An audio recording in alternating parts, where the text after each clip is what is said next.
எல்லாருக்கும் வணக்கம். 2-3 மாதங்களுக்கு முன்பே எங்கள் இயக்கத்தை பாரதிய ஜனதா கட்சியுடன் இணைத்த பிறகு தொண்டர்களை நான் சந்தித்து வந்தாலும், ஜூம்ல சந்தித்து வந்தாலும், சில நிகழ்ச்சியில் சந்தித்து வந்தாலும் அவங்க ஊக்கப்படுத்தணும்ன்ற எண்ணம் உருவாகி, தீபாவளியை முன்னிட்டு ஒரு சமத்துவ விருந்து ஏற்கனவே சேலத்துல வந்து நாங்கள் ஒரு விருந்து அளித்து எல்லாரும் பேசி கருத்துக்களை பரிமாறி இருக்கின்றோம். அதன் பிறகு கும்பகோணத்தில் பண்ணோம், சென்னையிலையும் பண்ணோன்ற ஒரு எண்ணம் எங்களுக்கு இருந்தது. அதன் பிறகு சென்ற மாதமே தீபாவளிக்கு முன்னாடி எதுவும் பண்ணிடலாமான்னு ஐடியா பண்ணிட்டு இருந்தோம். அதுக்கு பிறகு அன்பு சகோதரர் தளபதியாக கருதப்படுகிற சுந்தர் அவர்கள் உடல்நலம் சரியில்லாத காரணத்தால் சற்று தள்ளி தீபாவளி முடிஞ்சிருச்சு.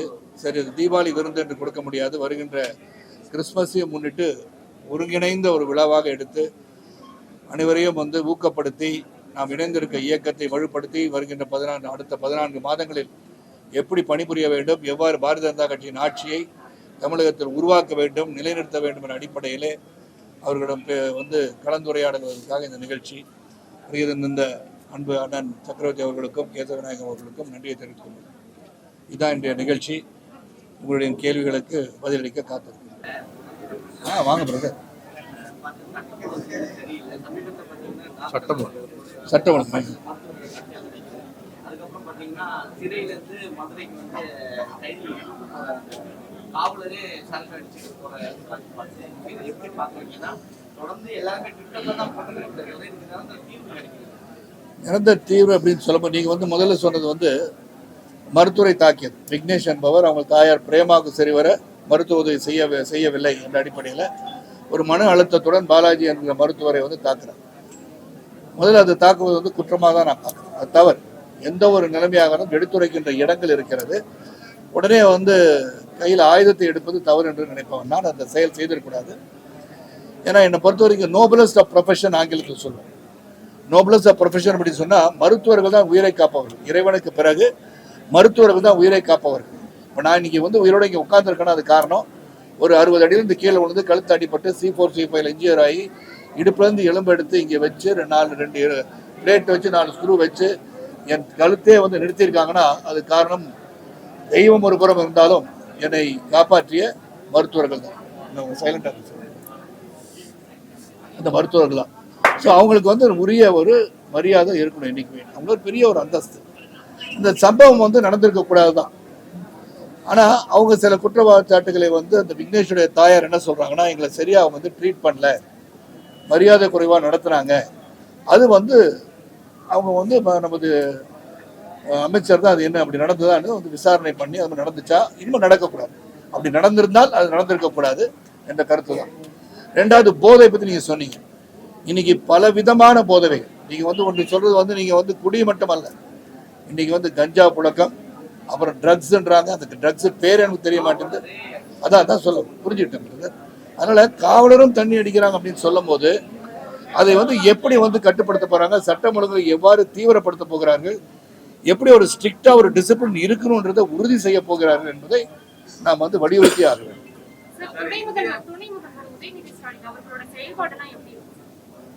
துணை முதல்வர் இப்பதான் வந்திருக்காங்க. செயல்பாடு எப்படி இருக்குன்னு சொன்னா, அவர் என்ன செஞ்சிருக்கான்னு சொன்னா செயல்பாடை பத்தி சொல்லலாம். இந்த மாதிரி அறிவிச்சாரு, இதை செய்யறேன்னு சொன்னா இதை செஞ்சு முடிச்சிட்டாரு, ஆனால் சில குறை இருக்குன்னு சொன்னா அந்த குறையை பத்தி நான் எடுத்து சொல்லலாம். அவர் என்ன செயல்பாடுன்னா அவர் துணை முதல்வராக நியமிச்சிருக்காங்க. அவர் வந்து எல்லா பக்கம் துணை முதல்வராக இது பயணித்துக் கொண்டிருக்கிறார். என்ன செயல், என்ன அவருக்கு டார்கெட் கொடுத்துருக்காங்க, என்ன சொல்லியிருக்காங்கன்னு எனக்கு தெரியாது. அதனால் அவர் வந்து ஏற்கனவே வந்து அந்த குடும்பத்தில் ஒருத்தராக டாக்டர் கலைஞர் அவர்களின் பேரனாக இன்றைய முதல்வரின் மகனாக வலம் வந்து கொண்டிருக்கிறார். ஸோ அவருக்கு குறை நிறைய பற்றி நீ சொல்கிறதுக்கு என்ன செஞ்சுருக்கான்னு சொன்னால் எனக்கு நான் தான் பல முறை சொல்லிட்டேன். நான் வந்து எங்களுடைய இயக்கம் துவங்கியது முதல் நாங்கள் வந்து யார் வேணால் அரசியலுக்கு வரணும், அரசியலுக்கு வருவது வந்து ஒரு ஜனநாயக கடமை ஆற்றும் கடமை என்று நம்ம அரசியல் வரணும்னு சொல்லியிருக்கோம். அதனால் விஜய் வந்து அரசியலுக்கு வந்தது வரவேற்கத்தக்க ஒன்று நான் ஏற்கனவே சொல்லிட்டேன். அதனால் கட்சி ஆரம்பிப்பது மக்களுக்காக சேவை செய்கின்ற அந்த எண்ணத்தோடு வருவதை வரவேற்கத்தான் செய்ய வேண்டும்.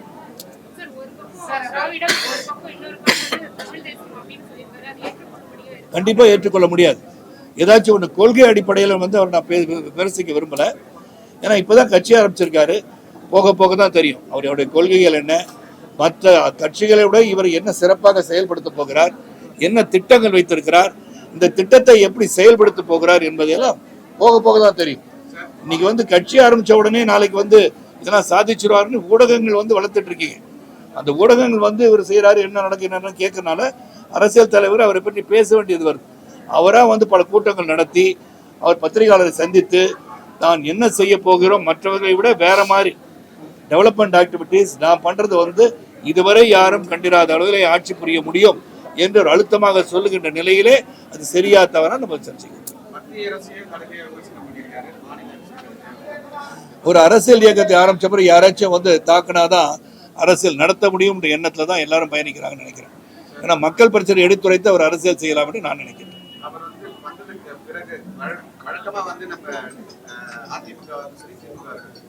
ஒரு 6 மாச காலம் தேர்தலுக்கு முன்னாடி தான் தேர்தல் பணிகள்லாம் தொடர்ந்து செய்வாங்க. இப்போ ஆளுங்கட்சி 2 வருஷத்துக்கு முன்னாடியும் எதிர்கட்சி ஒரு 18 மாசத்துக்கு முன்னாடியும் தேர்தல் பணிகளை 2026 அந்த கட்சி ஆரம்பிக்கிறதுக்கு முன்னாடி தான் அவங்க தேர்தல் ஆரம்பிச்சிட்டாங்க. நீங்களே சொல்றீங்களா? நீங்க அவர் ஆரம்பிச்ச பிறகு ஆரம்பிக்கலையே, 18 மாசம் 2 வருஷத்துக்கு முன்னாடி ஆரம்பிச்சிட்டாங்க. கட்சி அறிவிச்ச உடனே தேர்தல் பணிகள்லாம் ஸ்டார்ட் பண்றாங்க.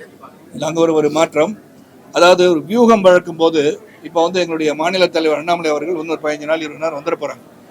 இருந்தாலும் இங்கே உறுப்பினர் சேர்க்கை ஒரு திட்டமாக வகுக்கப்பட்டு இங்கே ஒரு குழு அமைத்து எச் ராஜா அவர்கள் தலைமையில் ஒரு குழு அமைத்து அந்த குழு சிறப்பாக செயல்படும் போது எங்களுக்கெல்லாம் வந்து ஒன்று தான், வருகின்ற அடுத்த 14 மாதத்தில் சிறப்பாக செயல்பட்டு பாரதிய ஜனதா கட்சி ஆட்சியில் அமர்த்த வேண்டும். இது வந்து விஜய் கட்சி ஆரம்பித்ததனால் ஏற்பட்டதல்ல, கட்சிக்குன்னு ஒரு பணி இருக்கிறது. நம்ம மக்களுக்காக எடுத்து சென்ற செய்தியை சிறப்பாக சென்றடைய செய்ய வேண்டும் என்று சொன்னால் பிரயாணம் இருக்கணும், பிரச்சாரம் இருக்கணும், அதுக்கெல்லாம் தயார்படுத்தி கொண்டிருக்கின்றோம். அதனால இந்த தயார் பண்ணுவது வந்து விஜய் கட்சி ஆரம்பித்ததால் இல்லை, அவங்க வியூகம் வச்சிருப்பாங்க, செயல்படுத்தும் போது அவர் ஆரம்பிச்சோன்னு பண்ற மாதிரி தெரியலாம்.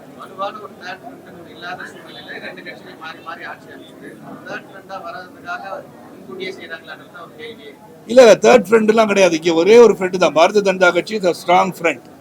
அந்த ஃப்ரெண்ட் வந்து ஆட்சி அமைக்கும் என்பது எனக்கு தெல்ல தெளிவா எனக்கு தெரியுது.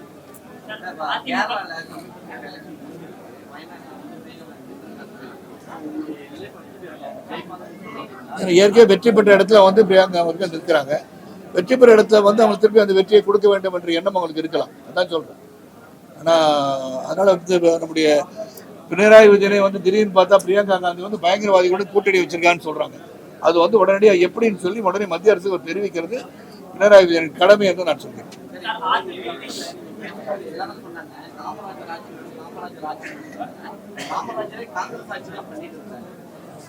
அவங்க காமராஜர் ஆட்சி வேணும்னு சொல்லுங்க.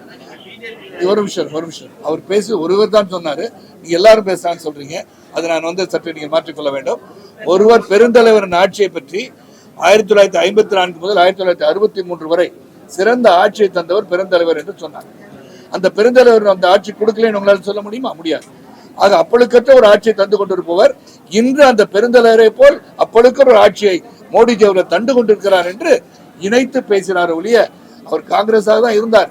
ஆனால் காங்கிரஸ்காரனே அவர் மதிக்கலையே, அவரை தூக்கி எறிந்த கதமெல்லாம் உங்களுக்கு தெரியும். இறக்கும் போது வேதனையுடன் இருந்தவர் பெருந்தலைவர் காங்கிரஸ் கட்சி.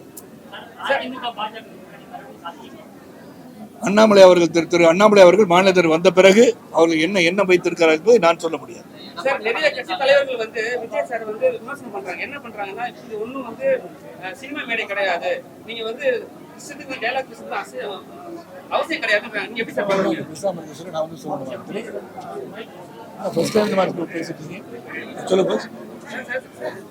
விஜய் வந்து நிறைய பேர் விமர்சனம் பண்றாங்க, கட்சி தலைவர்களே, இது ஒன்றும் சினிமா கிடையாது, அரசியல் கட்சி கூட்டம், நீங்க வந்து சினிமால ஒரு டயலாக் சொல்லிட்டு போது வந்து மக்களை ஏமாத்த நிறைய பேர் விமர்சனம் இருக்கிறாங்க. நீங்க எப்படி பாக்குறீங்க? அரசியலுக்கு யாராச்சும் வந்தாலும் சரி, எந்த ஒரு தொழில், நீங்க ஒரு தொழில் பண்றீங்க, ஒரு சாதாரண ஒரு பேக்கரி நீங்க வச்சிருக்கீங்கன்னா, இன்னொருத்தர் பேக்கரி ஆரம்பிக்கிறாருன்னா அந்த பேக்கரி ஆரம்பிக்கிற பத்தி குறை சொல்வதுதான் இந்த பேக்கரி வச்சிருக்க சொல்லுவார். அதே போல நீங்க எப்ப வந்து பொது வாழ்க்கைக்கு வந்துட்டீங்களோ, மக்கள் சேவைக்கு வந்துட்டீங்களோ, உங்கள் மீது கல்லடி படத்தான் செய்யும். அதை நீங்க எப்படி வந்து சமாளிச்சு கொண்டு போறீங்கன்னு அவருடைய திறமையை பொறுத்தது. அதனால அவரை பத்தி குறை சொல்லக்கூடாதுன்னு சொல்ல முடியாது. மக்கள் வந்து இப்ப வந்து அரசு மட்டும் தான் வந்து சொல்றாங்க, சரியான ட்ரீட்மெண்ட் கிடைக்க மாட்டேங்குது, உள்ள போனாலும் எங்களை அசிங்கப்படுத்துறாங்க. நீங்க இப்பவே சொன்னீங்க இது மாதிரி நடந்தது தவறு தான், ஆனா இருந்தாலும் வந்து நடக்கக்கூடாதுன்னு சொன்னீங்க. ஆனா இது வரைக்கும் இன்னும் நிறைய மக்கள் வந்து அதுல அடிபட்டும் குறைபட்டும் மனநிலை பாதிக்கப்பட்டு தான் இருக்காங்க. அதை எப்படி பாக்குறீங்க? அதாவது இதை என்ன சுட்டி காட்டுதுன்னா, தனியார் மருத்துவமனைக்கு ஈக்குவலா நம்ம வந்து கவர்மெண்ட் ஹாஸ்பிட்டல்ஸை உருவாக்கணுன்றது கருத்து செல்ல தெளிவாக தெரியும். ஏன்னா இப்போ வந்து நான் நேற்று கூட கேட்டுட்டு இருந்தேன், ஸ்கேனிங், எம்ஆர்ஐ இதெல்லாமே சில சமயம் 2 மாத காலம் வெயிட் பண்ண வேண்டிய சூழல் வந்து அரசு மருத்துவமனையில் இருக்குன்றாங்க. அதுக்கு வந்து பதில் சொல்ல வேண்டியது வந்து அண்ணன் மா சுப்பிரமணியன் அவர்கள் தான். ஆனால் அந்த நிலைமை வராமல் எப்படி வந்து தனியார் மருத்துவரை நம்பி மக்கள் செல்கிறார்களோ அந்த நிலைமை அரசு மருத்துவமனைக்கு உருவாக வேண்டும் என்று நினைப்பவன் நான். அது அப்படி இருந்தா தான் நல்லா இருக்கும் நான் நினைக்கிறேன்.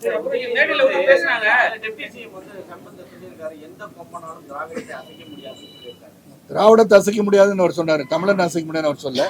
அவரே கன்ஃபியூஷன்ல இருக்கார். திராவிடம் என்ன தமிழன் என்னன்னு அவருக்கு தெரியல. என்னை பொறுத்த வரைக்கும் முதல்ல அரசியல் நாகரிகத்துடன் பேச வேண்டும் யாரா இருந்தாலும். அதாவது இந்த வார்த்தைகள்லாம் பார்க்கும்போது வருங்காலத்தில் உள்ள இளைஞர்கள் இப்படி பேசினாதான் அரசியல் பண்ண முடியும், இந்த மாதிரி வார்த்தைகள் பயன்படுத்தாலும் நல்லா இருக்கணும்னு சொல்றாங்க இல்லையா. எப்படி வந்து நமது மாண்பு முதலமைச்சர் அவர்கள் எடப்பாடி அவர்கள் என்ன எதிர்கட்சி தலைவராக இருந்தாலும் ஒரு தமிழகத்தை ஆண்ட ஒரு முதல்வராக இருப்பவரை கற்பாம்பூச்சி போலன்றாங்க. இது வந்து setting a wrong example, a president to the people of the state and the country. அரசியல் வந்து நாகரிகமா இருக்கணும்.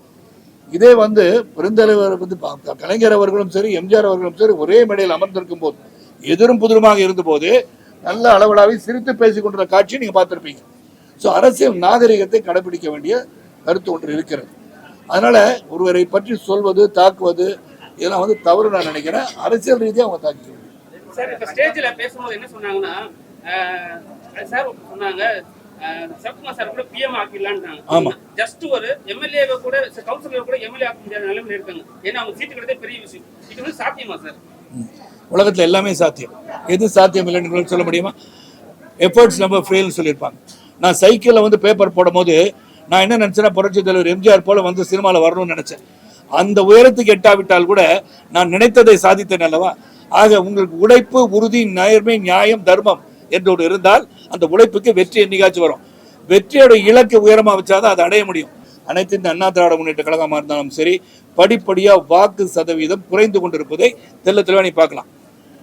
நீங்க வந்து அண்மையில பாத்தீங்கன்னா அவங்க வந்து 36 இருந்தாங்க, இவர் வந்தாங்க, இப்ப 26 டிஎம்கே தெரியுது கணிப்பு சொல்கிறாங்க. இவங்க 20க்கு வந்துட்டாங்க. பாரதிய ஜனதா கட்சி தன்னிச்சையாக 11.37 கிட்டத்தட்ட சதவீதம், கூட்டணியுடன் 18%. This can also go to 25. This can also go to 30. அதை நீங்க மறந்துடாதீங்க. கடுமையாக உழைப்பவர்கள் தேசிய நீரோட்டத்தில் இருக்க வேண்டும், தேசியத்தை வளர்க்க வேண்டும் நினைப்பவர்கள் அதிக பேர் இருக்காங்க. 1996ஆம் ஆண்டு அன்றிருந்த ஆட்சி புரட்சி தலைவர்களின் ஆட்சியை எதிர்த்து நான் போயிருக்கேன் தனி மனிதராக. யாருக்கும் அவனுடைய தைரியமும் கிடையாது, திராணியும் கிடையாது. அப்ப நான் வந்து விஜய் சொல்ற மாதிரி உச்ச நடிகர் தான் நானும். மிகப்பெரிய ஃபுட்பால் அப்படின்னா அதிகமான ரசிகர்கள் ஒரு திரைப்படத்தை ஒரு தியேட்டருக்கு போய் பார்த்ததுன்னா சரத்குமார் படத்துக்கு தான். அந்த சமயத்துல தான் நான் அரசியலுக்கே வரேன். ஆக அந்த ஃபுட்பால் இருக்கும்போது கூட உச்ச நடிகராக இருக்கும் போதும் பெரிய பெரிய வெற்றிகள் கொடுத்த போதும் நானே அரசியலுக்கு வரேன். காரணம் மக்கள் சேவைக்காக. அன்று எல்லாரும் சொன்னாங்க அவங்களை எதுக்கவே முடியாதுன்னு. வீட்டை வந்து சொன்ன மாதிரி அன்பு சுந்தர் பேசும்போது சொன்னாங்க கல்லால் அடிச்சாங்க, மலத்தை கழித்து ஊத்துனாருங்க. ஆனா 40 நாட்கள் தொடர்ந்து பிரச்சாரம் பண்ண. அப்ப எதிர்க்கின்ற சக்தி மட்டும் இல்லை, நாங்கள் இயக்கம் துவங்கிய காலத்தில் மாபெரும் தளர்வுகளை எதிர்த்து அரசியல் பண்ணோம். ஆனால் என்னை பொறுத்த வரைக்கும் எதுவும் சாத்தியம். இன்று இந்தியாவுக்கு ஒரு மிகப்பெரிய புகலிடம் கிடைத்திருக்கு என்று சொன்னால் அது நமது பாரத பிரதமர் மோடி அவர்களால் தான்.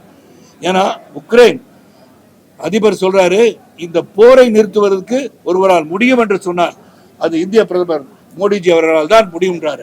இதை புட்டின் அவர்கள் சொல்கிறார்கள். இது வந்து இந்தியா வந்து should be declared as a super power, வல்லரசு நாடாக அறிவிக்க வேண்டும் அப்படின்னு சொல்றாங்க. அப்ப எதை சுட்டி காட்டுகிறது? ஒருத்தர் சொல்றாரு, நீ பார்த்த இணையதளத்துல புட்டினுடைய பாதுகாப்பு உலகத்திலே மிகப்பெரிய பாதுகாப்பு. அந்த பாதுகாப்பு அரணை உடைத்துக் கொண்டு யாரும் அறிய கூட சொல்ல முடியாது. ஆனால் மோடிஜி அவர்களால் தான் புட்டின் அவர்களை கட்டி தழுவி தட்டி கொடுக்க முடியுன்ற ஒரு தலைவனா இருக்கார். சார் எதை சுட்டி காட்டுனா அந்த பெருமை உயர்ந்து விட்டது, இந்தியனின் பெருமை உயர்ந்து விட்டது. உலக அளவில் ட்ரம்போட மீட்டிங்ல வெற்றி விழா அறிவிச்ச உடனேயே பேசும்போது மோடிஜி மோடிஜி மோடிஜி எல்லாம் சொல்றாங்க. ஏன் சொல்றாங்க? அங்கே இந்தியர்களும் அவருக்கு வாக்களித்திருக்கிறார்கள் என்பதை சுட்டி காட்டி இருக்கிறது.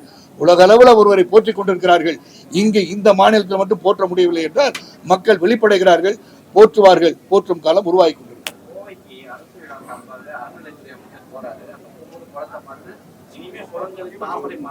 அவர் வந்து ஆகாய தாமரையும் கன்ஃபியூஸ் பண்ணிட்டார். ஆகாய தாமரை அகற்றப்பட வேண்டிய ஒன்று. அவர் ஆகாய தாமரை வந்து நிறைய கிடக்குது. நாங்களே வந்து நானே சட்டமன்றத்தில் சொன்னேன், இந்த ஆகாய தாமரை அகற்றினாதான் தண்ணீர் நல்லா இருக்கும், மீன் வளர்ச்சிக்கு நல்லா இருக்கும், பெருக்கம் கூட பெருக்கம் நடக்கும்னு சொன்னேன். அவர் ஆகாய தாமரை வார்த்தையை விட்டுட்டார். அவர் தாமரைன்றது மலர்ந்துருச்சு, மேலும் சிறப்பாக மலரணும். அது வந்து சிறப்பாக மலரக்கூடாதுன்னு சொல்லியிருக்கலாம்னு நினைத்தேன். ஆனா அவர் வந்து ஆகாய தாமரை தான் சுட்டி காட்டியிருப்பார். அவர் மன்னித்து விடுது. அது எனக்கு தெரியாது. அந்த மிரட்டலை பற்றி எனக்கு தெரியாது. தெரிஞ்சதை பற்றி நான் பதில் சொல்லுவேன்.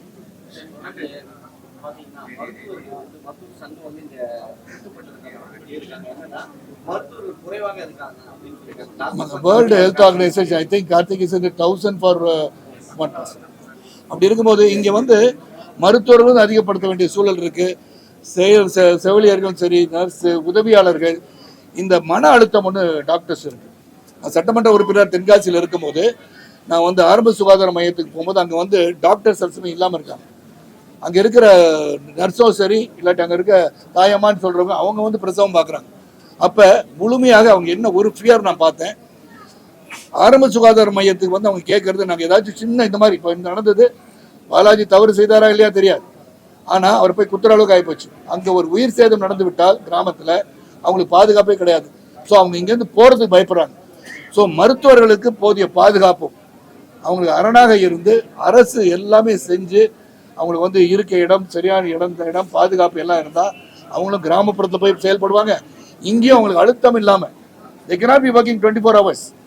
அதனால் அவங்களுக்கு மன அழுத்தம் இல்லாமல் பணி சுமையை குறைப்பதற்கு அதிக மருத்துவர்கள் வந்து உருவாக்கணும். அதை வந்து நம்ம உருவாக்கிட்டாங்க. கனிமொழி கலந்துக்கல, அதனால நீங்க என்ன நினைக்கிறீங்க கேள்வி கேட்க வரீங்க. சரி, உட்கட்சி பூசல் இருக்குமான்னு அவங்க தான் சொன்ன, அவங்க விளக்கம் கொடுத்தாங்க. அந்த உட்கட்சிக்குள்ள நான் போக விரும்பல.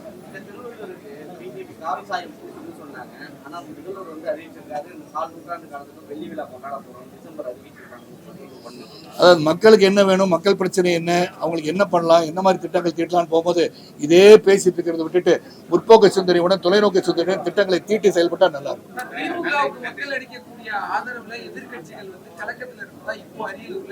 ஆமா, எங்களை பார்த்து கலக்கத்தில் இருக்காது அப்படி அவங்க சொல்லிக்கிறாங்க.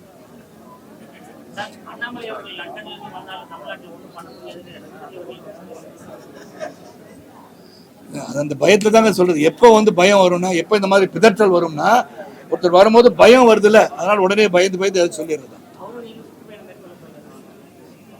கண்டிப்பாக சுற்றுப்பயணம் போறதுக்கு நான் வந்து முடிவு பண்ணிடுவேன். ஏற்கனவே எங்களுக்கு வந்து பதவிகள்லாம் கொடுக்கப்பட்ட பிறகு மட்டுமல்ல, இந்த ஜூலை மாசத்துக்கு அப்புறம் தொடர்ந்து என்னுடைய பயணம் தேர்தல் வரைக்கும் கண்டினியூஸா பிரச்சாரம் தான், வேற ஒரு வேலையும் கிடையாது எனக்கு. நீங்க பாப்பீங்க 1996ஆம் ஆண்டு எப்படி வந்து அன்றிருந்து அனைத்து இந்திய அண்ணா திராவிட முன்னேற்ற கழகத்தை அகற்றுவதற்காக நான் களம் இறங்கிறேனோ அந்த களத்தை இறங்குமே உண்மையா உழைத்து இந்த பாரதிய ஜனதா கட்சி வெற்றி பெறுவதற்கு செயல்பட போறோம். அது வெற்றி வருது தோல்வி வருதுல, வெற்றி பெறுவதற்கு உறுதியாக செயல்படும். சகோதரர் விஜய் அவர்கள் வந்து நீட் வேண்டான்னு சொல்லியிருக்காரு, மும்மொழி கொள்கை வேண்டான்னு சொல்லியிருக்காரு, அப்புறம் வந்து கவர்னர் இருக்கக்கூடாதுன்னு சொல்லியிருக்காரு, ஒரே நாடு ஒரே தேர்தல் இருக்கக்கூடாதுன்னு சொல்லியிருக்காரு. அப்படி சொல்லும் போது அது வந்து புரிதல் இருக்கான்னு எனக்கு தெரியல. என்னை பொறுத்தவரை நீட்டை பொறுத்த வரைக்கும் அவங்களுக்கும் தெரியும் சகோதரர்களே, நீட் வந்து 2013 வந்து it was introduced in India. 2018 தமிழ்நாட்டில், நீங்க 2018 வந்து தமிழ்நாடு 39.56, 2019 48.50, 2020 57.44. நீட் தேர்தலில் பார்த்தீங்கன்னா தொடர்ந்து தமிழகத்தில் மட்டும் 2024 36,330 பேர் தமிழ் வழியில் நீட் தேர்வை எழுதியுள்ளனர். தமிழ் வழியில் எழுதினாங்கன்னா it all people of the government schools. CBSE ஸ்கூல்ல இருக்கிறவங்க மட்டும் எழுதல, தமிழ் பயின்று கொண்டிருக்கின்ற மாணவர்கள் எழுதுறாங்க. அப்போ த்ரூ அவுட் த கண்ட்ரி இப்போ பெரிய லெவலில் வந்து நீட்டை வந்து ஆதரிச்சு தான் போயிட்டு இருக்காங்க. ஒரு திறமையை எப்படி வெளிப்படுத்துறது அப்படின்னு பார்த்தீங்கன்னா, இப்போ போலீஸுக்கு வந்து ஆள் எடுக்கிறாங்க. உங்களுக்குலாம் எந்த ஒரு தேர்வும் கிடையாது, நீங்கள் எல்லாம் போலீஸ் வேலைக்கு சேர்த்துடலாம் அப்படின்னு சொல்ல முடியுமா? தேர்வு ஒன்று இல்லாமல் எப்படி ஒரு தகுதியை வந்து நிர்ணயிப்பது? ஸோ தகுதியை நிர்ணயிப்பதுக்கு ஒரு தேவை, நீட்டு தேவை தான். நீட்டு தேவையில்லை எதை வச்சு சொல்றீங்க? It is increasing every year, it is increasing. ஒவ்வொரு வருடமும் வந்து எழுதுபவர்கள் அதிகமாகிறாங்க. 100% தமிழகத்துல இருந்து பார்த்தீங்கன்னா தமிழக மாணவர் பிற மாநில மாணவர்கள் போட்டியாக இந்த ஆண்டு அதிக தேர்ச்சி பெற்றுள்ளார்கள், முன்னிலையில் இருக்காங்க போடுறாங்க. அப்புறம் எப்படி நீட் வேணான்றீங்க? படிச்சு பார்க்கணும், இதெல்லாம் படிச்சு பார்க்கணும். ரிட்டன் டேக் இன் எவ்ரிதிங் படிச்சு பார்த்துட்டு பேசுறோம். மும்மொழி கொள்கைன்றீங்க, மும்மொழி கொள்கை வேண்டான்றீங்க. ஆனா உங்க குடும்பத்தில் எல்லாரும் ஹிந்தி படிச்சுக்கிறாங்க. நீங்க வந்து கேரளா போனாலும் சரி, கர்நாடகா போனாலும் சரி, ஆந்திரா போனாலும் சரி, ஹிந்தியில பேசினா எல்லாருக்கும் புரியுது. அப்ப ஹிந்தியை படிக்க கூடாதுன்னு எப்படி சொல்லலாம்? அது கவர்மெண்ட் ஸ்கூல்ஸ் இருக்கவங்க தமிழ் கற்றுக்கூடாது, சிபிஎஸ்சிக்கு மட்டும் ஏன் வந்து ஆங்கிலம் ஹிந்தி கற்றுக்கலான்றீங்க? அவங்களுக்கு மட்டும் சாய்ஸ் ஏன் கொடுக்குறீங்க? போய் government schools are not given choice இல்லான்னு ஹிந்தி அவர் கொடுத்து பாருங்க படிக்கிறாங்களா இல்லையான்னு. ஸோ மும்மொழி கொள்கை வரவேற்கத்தக்க ஒன்று. It is a highly spoken language இந்த கண்ட்ரி இல்லையா? நேஷனல் லாங்குவேஜ் இல்லை தான். ஆனால் அதிகமாக பேசுவது ஹிந்தி மொழி. நம்ம ஆங்கிலம் வந்து 300 ஆண்டுகளுக்கு மேலே ஆங்கிலேய நாட்டை ஆண்டனால அந்த மொழியை நம்ம கற்றுக்கிட்டோம். ஒரு காமன் லாங்குவேஜ் போது ஹிந்தி, அது கற்றுக்கிற என்ன தப்பு? சிபிஎஸ்சியில் வச்சுருப்பீங்க, அங்கே வைக்க மாட்டீங்களா? பல பள்ளி மாணவர்களை வந்து பேட்டி நான் பார்த்தேன், எங்களுக்கு ஹிந்தி கற்றுக் கொடுக்குற வாய்ப்பை தாங்கன்னு அவங்க சொல்கிறாங்க. ஸோ இதை நீங்கள் உணர்ந்து பார்க்கணும். கவர்னர் வேண்டான்னு சொல்கிறார். அம்பேத்கருடைய படத்தை மிகப்பெரிய ஒரு கட்டோட வச்சிருக்கார் விஜய். அப்போ அம்பேத்கர் இயற்றிய அந்த constitution deliberated by Ambedkar chairman, அவர் சொல்றதுல தான் கவர்னருடைய இது இருக்குன்றாங்க. அப்போ நாளைக்கே நீங்கள் முதலமைச்சர் ஆகிட்டீங்கன்னா உங்களுக்கு ஸ்வேரிங் இன் செரமனி யார் நடத்துவா? கவர்னர் நடத்தக்கூடாதா? அப்படி கான்ஸ்டியூஷன் அமெண்ட்மெண்ட் கொண்டு வருவீங்களா? ஸோ என்ன சொல்கிறான்னு புரிஞ்சுக்கிட்டு பேசணும். ஸோ இதெல்லாம் எனக்கு ஒப்புதல் கிடையாது. ஆனால் அவர் அரசியல் பயலுக்கு என்னோட வாழ்த்துக்கள். சார், நிறைய சினிமா நட்சத்திரங்கள் வந்து சொல்ற வார்த்தை ஹிந்தி தெரியாது போடா. நீங்க சினிமா நட்சத்திரங்கள் எப்படி பாக்குறீங்க? நான் வந்து ஹிந்தி தெரியாது போடான்னு சொல்றவங்களுக்கும் ஹிந்தி கத்துக்குங்க வாங்க அப்படின்னு சொல்றேன்.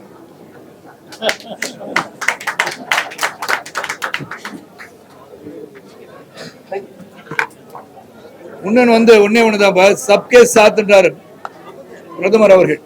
அனைவரும் ஒன்றுபடுத்தி ஒற்றுமையுடன் செயல்பட வேண்டும். சமத்துவ கொள்கைக்கும் ஒற்றுமைக்கும் சம்பந்தம் உண்டு.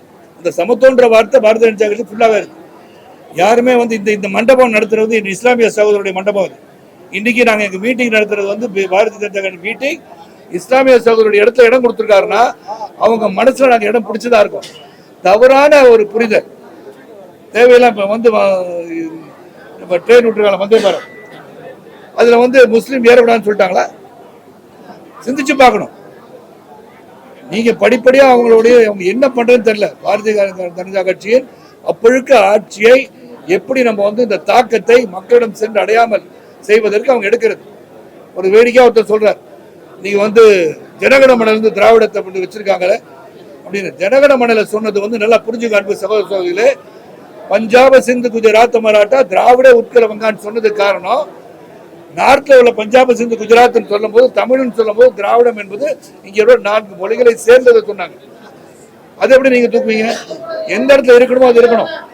ஆக திராவிடம் சொல்லி இங்க வந்து கேட்டது தமிழ் அப்படின்றது வந்து மறந்து போக கூடாது அப்படின்னு சொல்லும் போது நீங்க நினைக்கலாம், அண்ணன் சீமானை வந்து சரத்குமார் ஆதித்து பேசிருக்கலாம்.